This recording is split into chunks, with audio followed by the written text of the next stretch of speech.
l'islamophobie dont a été victime Maïnur Özdemir. D'ailleurs, je vous ai reçu il y a quelques années, vous, elle, Madame Joëlle Milquet, Mounir Larissi, dans une salle de sport au Ezel. Et à l'époque, j'étais très passionné par la politique et très intéressé par ce que vous faisiez. Et j'ai trouvé dommage qu'il faille attendre le départ de Maïnur Özdemir, un certain nombre de scandales, avant que vous démissionniez de vous-même désengagé.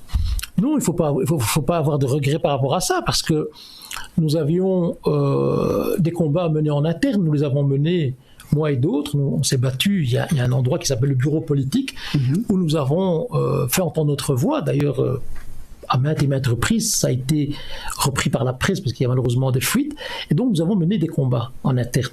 Nous avons obtenu une position, la question par exemple des signes convictionnels, la position de 2009, c'est le fruit de notre travail.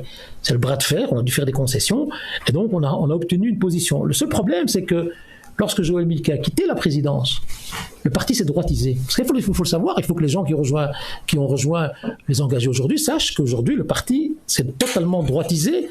Il prend des positions qui sont les mêmes que ceux du MR sur de nombreux sujets, que ce soit sur les questions éthiques comme celle que je viens d'évoquer, l'abattage rituel, sur les signes convictionnels. Il y a une petite différence, mais ce n'est pas une différence qui a été, je dirais, défendue par les dirigeants actuels. C'est le fruit de notre combat que nous avons mené, nous, moi et d'autres, au sein du parti pendant de très longues années, parce qu'on se battait pour justement que les droits fondamentaux soient respectés. Ça a été très très dur comme combat, mais à un moment donné, quand vous arrivez à la limite de votre combat, quand vous ne pouvez plus avancer, que vous voyez que ceux qui représentent ce que moi j'appelle la droite du parti sont omniprésents et qu'ils ont d'ailleurs fait une espèce de purification au sein du parti.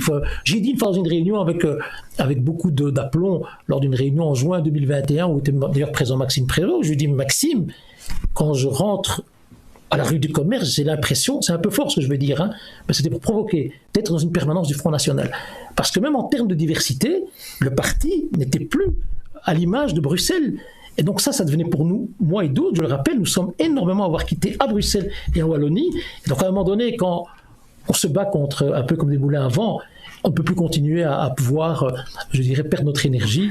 Et donc nous avons décidé de quitter tout simplement, parce qu'il n'y a aucune remise en question du parti, alors que des réunions extrêmement longues, tendues, ont été organisées pour essayer justement de réorienter le parti vers ce qu'il a toujours été historiquement, c'est-à-dire en prenant en considération comme priorité nos concitoyens, ce qu'on a appelé l'humanisme politique tout simplement.